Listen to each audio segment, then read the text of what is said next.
early on. And I didn't know he was a professional voiceover expert. And when I received that CD, it was flawless. There was absolutely nothing need to be corrected. What a joy to work with Debbie and Gary Holiday. They have just been so much fun. I sent them books, I sent them t-shirts, and they took a picture with their backs, and it's in the book. So, you know, I've asked Clive to sing Amazing Grace for me at the end of the performance, because truly, it's God's grace that we have found Butch Cassidy and the Sundance Kid. I know that there's a guidance in this world. There just is. And why me? I actually found out about 4 years ago in St. George, when they opened up the new genealogy library, that I am Butch Cassidy's 13th cousin, once removed on my father's side. How about that? I'm related to Butch Cassidy. I didn't think to ask if I was related to Sundance, but I can go back and do that. Oh my goodness. That story that Gary just read is the true story about Butch Cassidy. How many people believe that they died in Bolivia? Not anymore. Not one! On my headstone will say they did not die in Bolivia. I remember going to church, and I had my books, and I was talking about somebody, and this fellow came up to me and got right in my face, and he said, "Get over it! They died in Bolivia." Okay. I had just filmed for KSL Channel 5 News because we exhumed the body of the Sundance Kid in the Duchesne City Cemetery. And the next week he came up and he apologized. They were clever, weren't they? They got away with $2.5 billion in our money today. Can you even imagine? They were hunted. The people in their gang were dead in jail. It's like there was just the three of them left, Sundance, Butch, and Anna. So why would I even care? I mean, people ask me that question too. Why do you even care about Butch and Anna? Well, first of all, let's go to the movie. Who doesn't love the movie Butch Cassidy and the Sundance Kid with Robert Redford and Paul Newman? It's a classic. It's made like $2 billion over the last 50 years. The song, Raindrops Keep Falling on My Head, sold 2 million copies just the first year. Mommy. So I've been on this adventure. And I used to make movies. I ended up in Medford, Oregon, working for the company that made the Wilderness Family movies Across the Great Divide and Windwalker. Windwalker was with an LDS author, Blaine Jorgensen. He lives in St. George. And I loved the book Windwalker. I told the president, hey, this could make a good movie. It was made for less than $1 million, and it made $200 million the first year. They called it a phenomenon. And I go, oh, that was my idea. and the president got greedy. He didn't pay anybody. We left the company. We had to start over. And we had like an awakening in like 1995. And I go, wait a minute, my ideas for movies make $200 million. So why don't I form a company? And my son and I was a single mom. I left my husband in 1989. And we loved Robert Redford. We were always bumping into Robert Redford. I met Robert Redford. I interviewed for a job with Robert. We idolized Robert Redford, to say the least. And we heard him on a documentary, and he said, I'm just a storyteller. And I go, oh, let's call our company Storyteller Productions. But we wanted it separate, Storyteller Productions, and then there are lots of Storyteller production companies, so we put by Marilyn Grace. So I learned, and I got bitten by the showbiz bug. We got to go to Trolley Theaters, December 20th, 1976, and we premiered Across the Great Divide. That little film was made for $700,000, made $42 million, and it was a period piece. We got to go to, it's now Joseph Smith Memorial Building, but it was the Hotel Utah. We got a limo. I got it for a coat. We had the stars. We got up and say, welcome to our show at Trolley Theaters, and we introduced the stars, and we had a meet and greet afterwards, and it was like, I got bitten by the showbiz bug. And when I was single and looking for my career, I read a book called The Passion Test. And the Passion Test says, what is the most exciting, important moment of your life? And I said, premiering Across the Great Divide, December 20th, 1976. And in the Passion Test it says, now do it again. Guys, we've done it again. Can you see that? Just one idea. Thoughts become things. So this is amazing that we actually have done it. These wonderful shareholders, great, Debbie and Gary came all the way from Bay, California, just to be supportive. He did the voiceover for us. It's beautiful. We've got, you guys, but you've all contributed. Do you understand? This is not my company, it's our company, and we're here to celebrate. I just wanted a little celebration because literally on Monday we will have our books on Amazon, our documentary on Amazon, and we get to go to all the New York talk shows and we get to tell the world. And our company holds the movie rights. And we've got Colin Ray singing the music. We've got B.J. Thomas singing the music. I think the happiest day of my life is on Facebook. I messaged B.J. Thomas. And he gave me his personal phone number and email. Now, how cool is that? I told everybody. So we are going to tell everybody we've got a book deal coming up, and we're going to make the movie, the continuing story. So everything you heard was people coming to me, sending me the Wallace Ott interview. This is the true story of Butch Cassidy. Do you see that they didn't die in Bolivia and he went to Paris, France and had a facelift? And it's the first time you've ever heard it, right? We are here making history. So I'm going to go ahead and just tell you something, a cute story about me. This has really been a journey. It's been a lot of hard work. It's been 23 years. So people who don't know me, people that aren't in the VIP seatings, that aren't our wonderful shareholders, this has been a long journey. And it's not been easy, but now it's like it's all worth it. You know what I mean? We have truly crossed the finish line. Work for Clive Snow, we got rained out over there at Butch Cassidy's working home. And everybody is getting to feel the excitement. It's building. So it was my birthday, August 26th. It's on Wednesday. And finally, after 10 days in the heat in St. George, we got the documentary done. We got the copies. And I came home and I took care of business, and then I finally just scooted in here at the last minute and got everything set up with the people to get it set up. It's just been so last minute. But on my emails, my daughter had sent me a birthday video.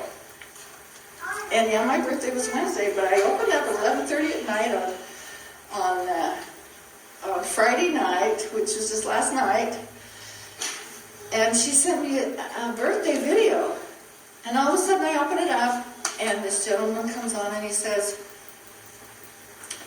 "Happy birthday, Marilyn. Instead of a cake, we have Donny Osmond." And Donny Osmond was sitting with his legs crossed on a table with all these presents sitting around, and all of a sudden he goes, "Happy birthday, Marilyn." And he had all these dancers, "Happy birthday, Marilyn." I cracked up. This is my life. Funny things like that happen to me all the time. And my sweet daughter lives in Hollywood. She's not a member of the church. It's even the story behind it's even funnier that she, who doesn't even participate in the other church, sends me Donny Osmond for my birthday. So now I really want to get into the meat of this because you're here. How come that story happened? Research. People handing me videos. People telling me stuff. So we're going to go over the 4 areas. And then there's 5. I'm going to tell you the final resting place of Butch Cassidy right here in Circleville, Utah. That's pretty, my favorite word is bodacious. It's pretty bodacious. I can't wait to tell you. So I'm going to get my book out. And, first, I really wanted to, I so badly wanted, like, the movie. But remember, what are some of the lines? Get enough dynamite there, Butch? Who are those guys? Oh, shit. They don't go in the clip. We are here because of the movie Butch Cassidy and the Sundance Kid. I literally watched Paul Newman pass away. I literally watched William Goldman, who wrote it, pass away. I am praying Robert Redford stays alive. He has our 2 books. He will be getting our 3rd book. And he will be getting our documentary. Wouldn't that be amazing if Robert Redford played the Sundance Kid? So everybody keep that positive thought. Pray with me, okay? So now we're going to go through the areas of discovery. Is our mic okay? Is everything good? Okay.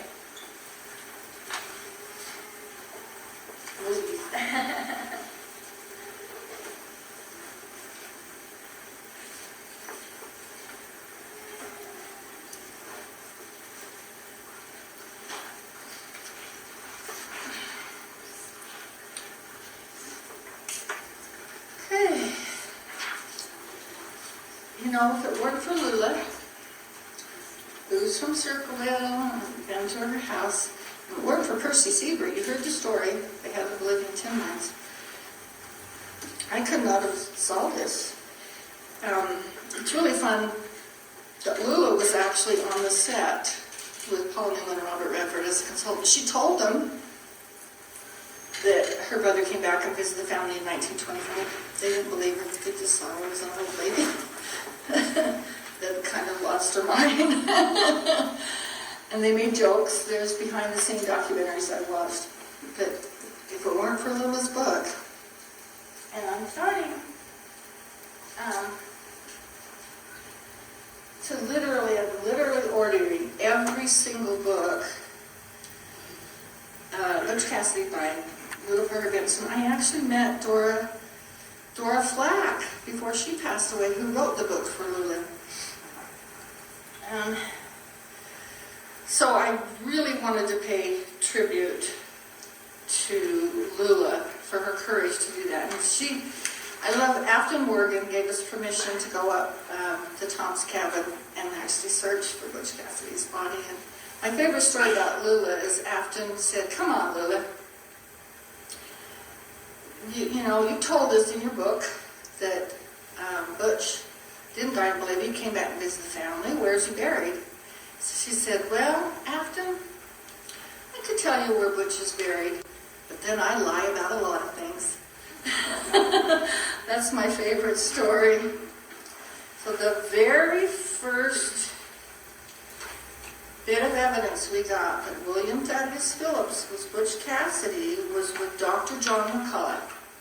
And you'll see all the pictures in our book. So we have Finding Butch Cassidy and the Sundance Kid, Butch Cassidy, Mormon Boy Dies in Utah, and The Secret Life of Butch Cassidy After Bolivia. That just came off the press on my birthday, August 26th. Then I'm writing another book called Butch Cassidy and Sundance Kid Stories because there are so many stories. And then I'm the first person in history to prove with photo transparencies that Ann Bassett was at a place. That's a fascinating story with a twist. So we'll write Butch Cassidy and the Sundance Kid, Romance at a Place. We'll have 5 books. This book, this documentary, is a proof of evidence to be submitted to Netflix for a 5-part series, and I want to go to Paris, France, where Butch had a facelift. And Bolivia, because Chris and Eddie have already went to the ranch in Bolivia. They sent me pictures, and they were so cute. They were sitting in the chair. I think Eddie was Sundance. The tour guide was Butch, and you were Etta. Chris was Etta. That was a fun photo, and it's in the book, guys. Look at the end of the book, because you're in there. Okay. So now, Dr. John McCullough has a 40-year career at the University of Utah in anthropology. The family allowed us to exhume the Sundance Kid and the Duchenne Center. Is there anybody who remembers back in 2008 or so that on the news there was a body exhumed in the Sundance on KSL Channel 5 News? Anyone? I hear some mumbling. You want to raise a hand? Nobody remembers that? For some reason, Butch is just a bigger story. Sundance is just Sundance, but the family knew he was a member of the Mountain Wild Bunch. They didn't know which one. They had no genealogy because he lied about his past, and we exhumed the Sundance Kid. So we asked Dr. John McCullough to examine the remains and also do photo transparency. So you take a picture of Butch, and you've taken a picture of William Thaddeus Phillips of Spokane, Washington, and by golly, when you put them together, the eyes, ears, everything matches but the nose, ears, and jawline. So that's historical. That is copyrighted with Storyteller Productions. And that, we're going to have a book signing, and when we go to the table at the end, you're welcome to look at those transparencies of Sundance, Butch, and Etta, but we don't have the time right now. So that's our very first piece of evidence. Then the second piece of evidence is handwriting analysis, and this is real quick because Brent Ashworth is the world's largest private collector. He owns the most Butch Cassidy items. He owns the Bandit Invincible. He owns Jim Kennedy Prospector and Frank Morley short story. He owns the 1907 and 1908 Butch Cassidy letters. And he owns Butch Cassidy's gun and holster. I mean, he owns a never-before-seen picture of a young Sundance Kid. And so Brent acquired in 2000 the Bandit Invincible, and he took his Butch Cassidy letters and took it to an LA handwriting expert. Guess what? It was a yes. So photo transparencies, yes. But he did go to Paris and have his face altered. Handwriting analysis, yes. Now, and Brent Ashworth has written a book called Show and Tell. He so wanted to be here, but he had a family reunion, and we become buddies. We're looking for a signature of the Sundance Kid so we can change history. We think we found one in Buffalo, Wyoming. And I got to see the 1908 letter. I've got to examine them. And it's just really fun been working with Brent Ashworth. He's actually in Provo, and he was in my mother's ward. And he lost a son. And my mother lived on the corner, and she was the first one on site when his son was hit by a car on his bike. So he loved my mother. I love my mother, June. And so we're really close friends. And we feel like we have a mission together, and we definitely do. So then we decided to go, okay, we got the photo transparency, we got the handwriting analysis, let's tell the world we got Butch Cassidy, right? So August 26th, on my birthday, we went to Cruise Lady, and a lot of people here have been to Cruise Lady, and on my cruise to the Eastern Caribbean, the Unsolved Mystery Cruise, Gary Hobday is brothers to Randy Hobday, our cruise director. So we'd say, okay, fine, we're going to go public. We go to Cruise Lady in West Jordan. We have this wonderful event. Brent brings everything I asked him to do. He's got Elvis and Marilyn Monroe and JFK and the half dime that Martha Washington donated her silver to make this half dime. And I Googled it, and it's worth $1 million.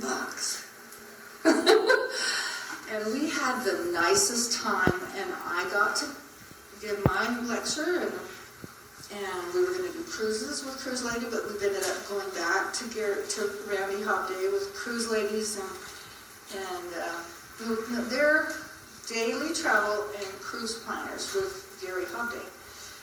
And so we have this wonderful event. We come back to Penguich, and I found out about Steve Crosby. They said, my shareholder said, you got to talk to this guy. He knows where Butch Cassidy's buried. So I gave Steve Crosby a call. You can go on YouTube. You can type in Steve Crosby on YouTube. It's in our book. So you have the picture. Then you have the story. And then you go to YouTube. And he takes us up to Little Dog Valley on Tom's cabin. And he shows us where his cousin, Dee Crosby, saw Butch Cassidy secretly buried July 20th, 21st, 1937. And to make a long story short, we kind of didn't let Butch rest in peace. We went up there and started digging with it. I wish the Burr Handyman could be there. They're coming with us tomorrow. We're going with a group. We're going to film it. We're putting all the rocks back. We actually found 2 bones. One is human. The DNA experts, we paid like $7,500. We don't want to spend any more money. But that bone is looking like Parker bones. And it's in a very secret place, if you know what I mean. So then we had Charlie and Melissa Wardle come up, and they just knew we were going to find Butch Cassidy's grave. We didn't find it. It was August 26th and 7. I actually spent the night up at Tom's cabin with Charlie and Melissa Wardle and her 3 dogs, and we filmed it. And we found the second one, which we were excited about, but there was no results on that. Then the Burr Handyman would say, Marilyn, we're digging a hole to China. Where do we go now? And I said, well, the only thing I could think of is cadaver dogs. So Joe Jennings brought his cadaver dogs up to Little Dog Valley, 3 of them. Gunny was Joe Jennings' dog, and he was famous for, do you remember when the piano guy's daughter fell off a cliff in Washington State and she passed away? Gunny was the first one to find it. It was so cool to see that they tested the dogs by taking frozen cartilage from a human. I didn't know they had that. And then they tested the dogs under a rock, and all 3 found the dogs. Then they all 3 went inside of Tom's cabin, exactly where we found the bones. They verified 100% human remains were buried at Tom's cabin. So then the handyman, knew which way to go. But then we found out we had a Travel Channel show, and that aired, and one of Sonette's kids, granddaughters, called me and says, Marilyn, we got news in 1979 that Butch was moved because Dee was digging for him with a backhoe, and we went down 7 feet, and we found gun shells, and we found chips from the wood upstairs. So we verified that story. We had a sifter. It was like an archaeological dig. And she said, we got news in 1979 that they moved Butch to Lula's backyard. I went out there. I talked to this wonderful couple with these 7 little children. I was trying to be discreet. I said, can I come in your backyard? Because that's where Butch died on my backyard. Yeah, and all of a sudden, one of the little girls goes, you mean Butch Cassidy is buried in our backyard? I'm like, oh, I'm so sorry. I don't mean to burden you. And then it was a week, and I just said, okay, I'll be in touch. And they're like, oh, we're going to make this a bed and breakfast. And then I went to a convenience store because I was delivering books, and I was talking to the cashier, and he goes, and I know the final story. He said, when Lulu passed away in 1980, and they were widening the road behind her house, they moved Butch Cassidy next to his mother in the Circleville Cemetery. You're the first folks ever, besides reading our books, to even hear that. We know the final resting place of Butch Cassidy. How cool is that? So, what an adventure I have been on, up there digging. Clive has had me working, but I love it. This entertainment just makes us look so good. Having the documentary film just helps us so much because it's expensive to make documentaries. So, And now we've got the Burr handyman, Joe Jennings, the two human bones, like I say, that we actually, in the book, is a chart of a drawing of what a human spinal column looks like. And Dr. McCullough verified the bone that we have is human. And with the testing, it said it shows Parker DNA, but we need more testing. We don't need to spend another $7,500. We've got the touch DNA. Then we had eyewitnesses come forward. How many of you, raise your hands, because I'm having a hard time seeing. How many knew Alta Orton? Anybody out there? Nobody knew Alta Orton from Panguitch? There's a couple. Oh, good. Alta is a sweetheart. You know Alta. I was renting a home, and Jenny Orton came over, and she was in Travel Channel, and she was absolutely charming. Everybody in that town fell in love with Alta Orton because she made homemade bread. And after her funeral, I actually went and bought cards and a chess game. Because I said, I'm going to make homemade bread and play cards and have a chess game, because she just made people feel welcome in her home, you know, and she just was a love. And she, at 14, she worked for Lula Parker Benson. And it was July 1937 when she saw the whole Parker family dress up. And she always suspected that they were going to Butch Cassidy's funeral. Now that's a pretty darn good eyewitness. And she was so charming on the Travel Channel. When I interviewed her, I've got so much footage on Alta Orton. And I said, Alta, what would happen if they found Butch Cassidy's remains, body? Oh, they'd steal his clothes. Isn't that brilliant?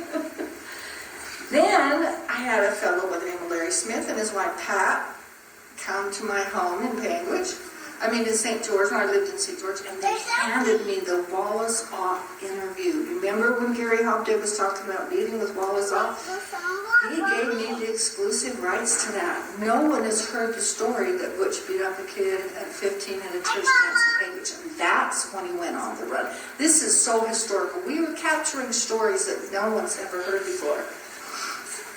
Then there was a handyman, Kenny Allen, and he came to the house, and living in Cambridge has brought me so many stories on this. I feel like that God wants me here in this area. And Kenny Allen saw my books, and he goes, oh, I actually went up to Tom's cabin, and I go, oh, you're kidding. And he says, yeah, I wrote inside the cabin, rest in peace, Butch Cassidy, because my dad told me, and he was 94, and I opened up the book, and there was a picture of Kenny Allen and his dad's story that he knew he was buried. And he said, rest in peace, Butch Cassidy. Then I got on Facebook a gal by the name of Kelly. I can't get a hold of her. She's just a busy little gal. She's raised in Circleville, but now she lives in Virginia or somewhere. And she messaged me. I quoted her exactly. Her grandma attended the funeral at Tom's cabin for Butch Cassidy. Now that's pretty amazing.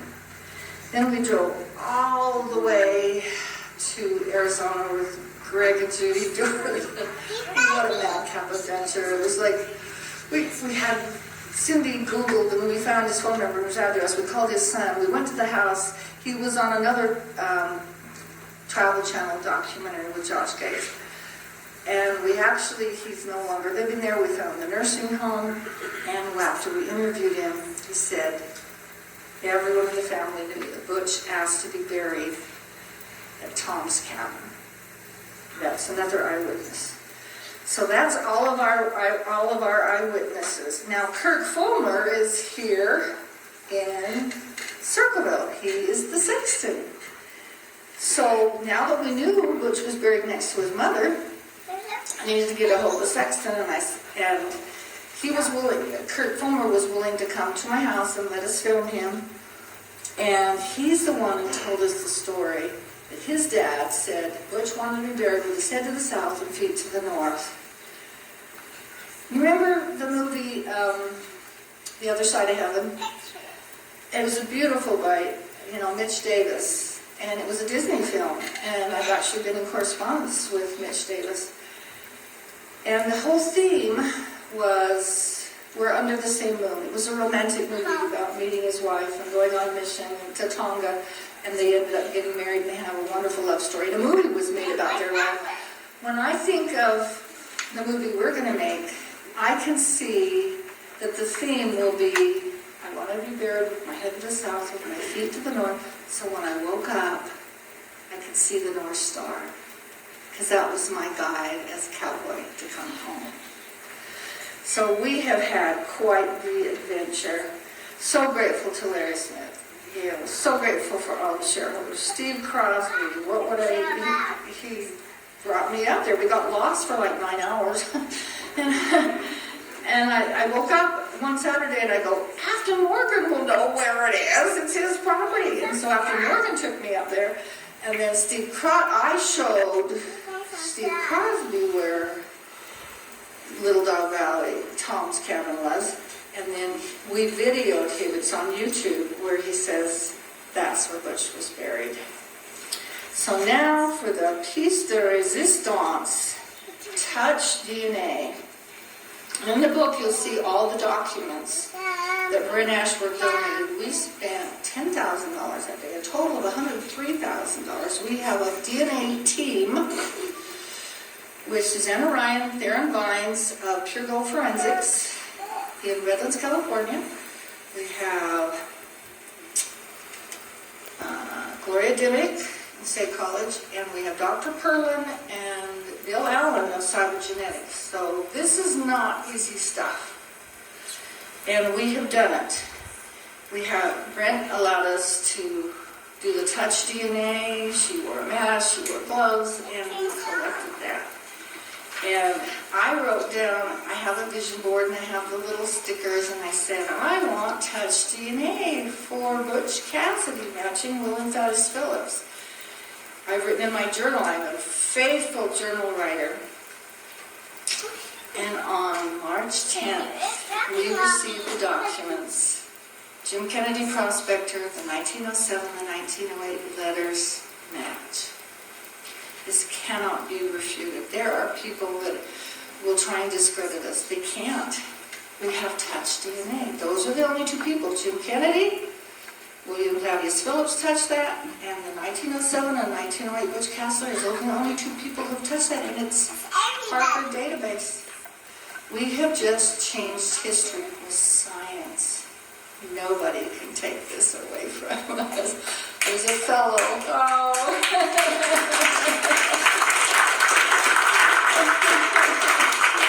Thank you. Brent Ashworth was the one, gee, Marilyn, I think we should do, and I granted his wish. Now, Travel Channel came, we went to Butch Cassidy's voyage home. That was great publicity for us, but they did not give credit where credit was due. When Travel Channel found out we had to touch data, they asked me to do another story, and I said no. And I had the faith to raise the money myself, and this wonderful investor came forward. We have this documentary. It's fabulous. We have our 3 books. We're going to give you a little clip of it. You know, right here in Circleville, you can go to Lula's house, see where Butch died on the back porch. You can go to the Circleville Cemetery. You can go to Maxie's house. It's here in Circleville. I really think this is good for the state of Utah. It's good for the economy. It's good for everything. And that's where I took these pictures at the Circleville Cemetery, having no idea that Butch was secretly buried next to his mother. Now, we want to get a bigger documentary, do ground penetrative equipment and scan that, or we can just, you know, I felt guilty. I felt like a hypocrite. Everybody wanted, the Parkers have not been happy with me. I've gotten really threatening emails saying, let my relative be. And I don't blame them. I just wanted to tell the story, you know what I mean? So now, I am so excited for you to see. It's just called a short. It's 13 minutes long. It's Gary Hobday's voiceover. And I'm going to have people come up and help me put the chair away. I'm so grateful I got to sit down. I've been so busy. My knees are hurting me. So I'm going to let the film speak for itself, and then afterwards we get this wonderful entertainment that makes us look good, and this will be in our final documentary. This whole thing will be in our documentary. Thank you so much!